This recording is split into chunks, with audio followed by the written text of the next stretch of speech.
Through a sea of raised phones, President Trump emerged last night at the White House for a Hanukkah celebration. I guess you've mostly been here, but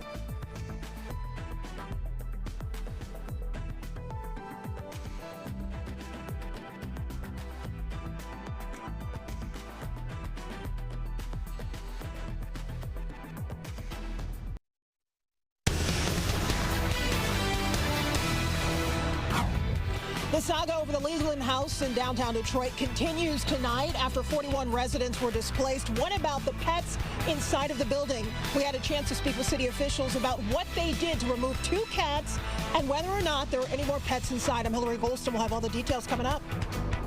Family gathering here at a restaurant to remember one of their own who was tragically murdered. I'll have that story coming up. Working for you. This is Fox 2 News at 5. Good evening, everybody. I'm Root Raj. We begin with new details in a deadly stabbing in Warren. The victim's family speaking out. 29-year-old Makari Finley was fatally stabbed last Friday. The situation unfolding, as you may have heard, on Facebook Live during an hours-long standoff between police and his accused killer. Fox 2's Charlie Langton joins us in studio with the very latest. Charlie. Yeah, I'll tell you what, this is getting weirder and weirder now. We're talking about a trans woman, Dominic Robinson, who goes by the name Nikki Pop, sitting in jail today, accused of murdering 29-year-old Makari Finley, and then barricading herself in her home in Warren for 5 hours, and all of it on Facebook Live. Well, today in Flint, at Makari's father's restaurant, the Soul Good restaurant, the family wants everyone to know that Makari was an innocent victim of murder. He died for nothing. For nothing. For nothing. Try to imagine seeing shares of a Facebook Live post all day while you're working. But because you don't engage in that type of negativity, you never click on it. This was premeditated murder. This was planned for months. This individual was competent enough to live stream. They were competent enough to communicate to at least one other person their plans to murder my son. There isn't any insanity as that. That's just pure evil. Being gay is not a crime. Yet being a part of the LGBTQ community, we often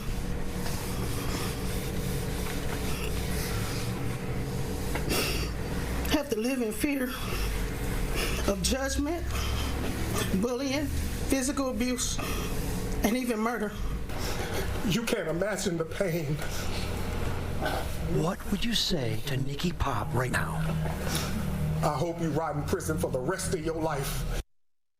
Now, Nikki Pop, innocent until proven guilty. However, she is looking at life in prison without parole if she is convicted. She's being held on a $2 million bond.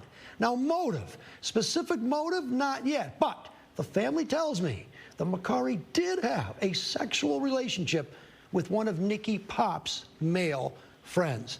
And as you know, as we talked many times, in a murder case, the prosecutor does not have to show motive. However, jurors kind of do want to know, why was this person at Nikki Pop's house? What's the relationship? And there may have been some, they may have known each other over the course of time. Doesn't justify murder. No, not at all, Charlie. But whether you're talking about an LGBTQ case, or you're talking about straight couples or friends, it doesn't matter. The bottom line is there could have been some kind of a love triangle type issue here. Is that what we're looking at? Exactly. Is exactly what it looks like to be. And so, you know, when this case gets to the preliminary exam stage, we may get some more details as to what's going on and putting the pieces together. But it's developing right now as, yes, a love triangle of sorts. And but it never justifies murder. No, and you got to feel for that family. You were in the room with them, talking to them. You could just feel just the utter sadness and shock that they're still going through. Complete sadness. Yeah. Good family, too. All right, Charlie, we'll talk to you soon. Thank you so much. Thank you. So, social media posts circulating tonight raising new concerns about what's happening inside the Leland. You remember this place? Tenants and advocates say a sudden shutdown has left people displaced and struggling to retrieve pets, medication, and critical documents. City officials say there are ongoing safety issues. Let's get live to Fox News' Hillary Golson in Detroit with the latest on this. And Hillary, we thought we heard the last of it when they had that settlement with DTE and had a way to pay the bills, but nope, we're not done yet. Yeah, just remember the timeline here. So it was late November that residents got word basically from management that they would have to shut down. This is something that was going to be externally mandated basically, and that residents would have to be out by December 3rd. So this has been a long-standing saga with a lot of chaos and confusion for the people involved. So what about the pets, obviously, that might still be inside? Well, according to the city, they say they got word yesterday that there were 2 cats in one of the units.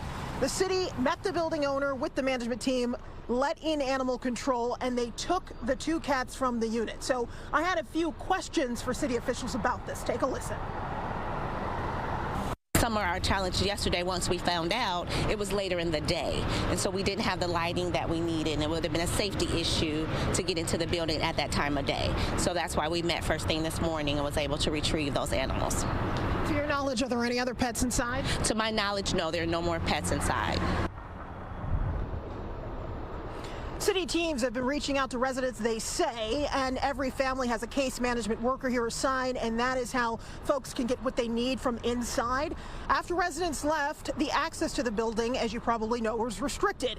According to Detroit Fire, the fire marshal issued an order to evacuate the building, citing some safety concerns. Officials say that order does remain in effect and that residents aren't allowed to re-enter while those conditions persist.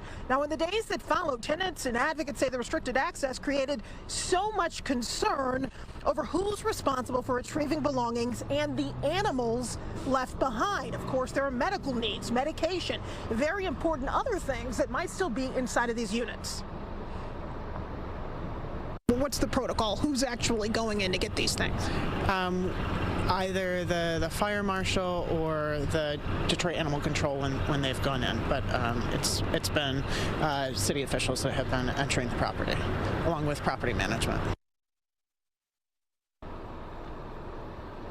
So here's the important thing. If you're one of the people, one of the 41 people who was displaced, all you have to do is reach out to your case manager through the city of Detroit. They can help all of those people who might need to retrieve something from inside, but it's not safe to go inside. They're saying that you cannot enter if you are a resident or a former resident there. Obviously, this is not just for the safety of those individuals, but really anyone else that they may need to go in with. So please, please reach out to the city of Detroit if you feel that there's something you need to retrieve from inside. Roop?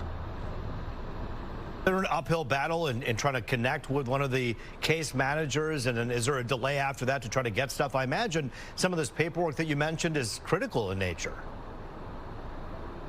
Yeah, I mean, when you talk about paperwork, I'm not sure exactly what you're referring to there, but obviously there could be a number of things that people have left inside. It could be medication, it could be maybe clothing that they need or other things that may have been left inside. So I think that right now the most important thing that people can do is reach out to the city if they do need some help. And there is clearly a statutory threshold that has been met. It's not safe. It's not deemed safe inside of there. And that's something that City of Detroit Fire Department has confirmed for us. So once the fire marshal issues that kind of order, never a good idea to try to re-enter the building. Of course not. Hillary Golson for us live tonight. Thank you for that. All right, let's take a look at what's going on weather-wise today. Just a huge improvement outside. It just felt like such a relief.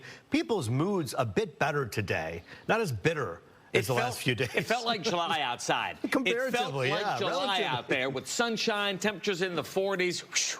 We were overdue for a thaw. Shorts, t-shirts. Exactly. Washing a car.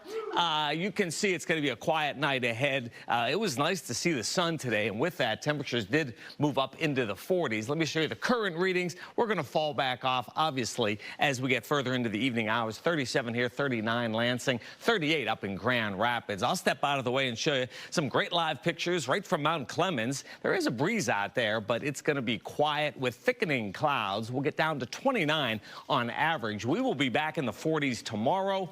Now, it's tomorrow night that the colder air comes back, and that's why Friday morning could be icy in spots. We're going to talk about that in the full 7-day forecast coming up in 10. Root, back to you. All right, good stuff. Thanks so much, Rich. Attorney General Dana Nessel stepping in on a new case involving Consumers Energy. The utility now asking to increase its gas rates by $240 million. That comes out to an 8% increase for customers. This is the 4th year in a row consumers have asked for an increase. The most recent one approved earlier this year by the Michigan Public Service Commission. Attorney General Dana Nessel says her office will review the latest requests. In a statement, Consumers says in part its proposals are needed to continue heating homes and businesses safely. It goes on to say customer rates today are below the state, Midwest, and national averages. Well, demolition day for the historic Roosevelt Elementary School in Keego Harbor.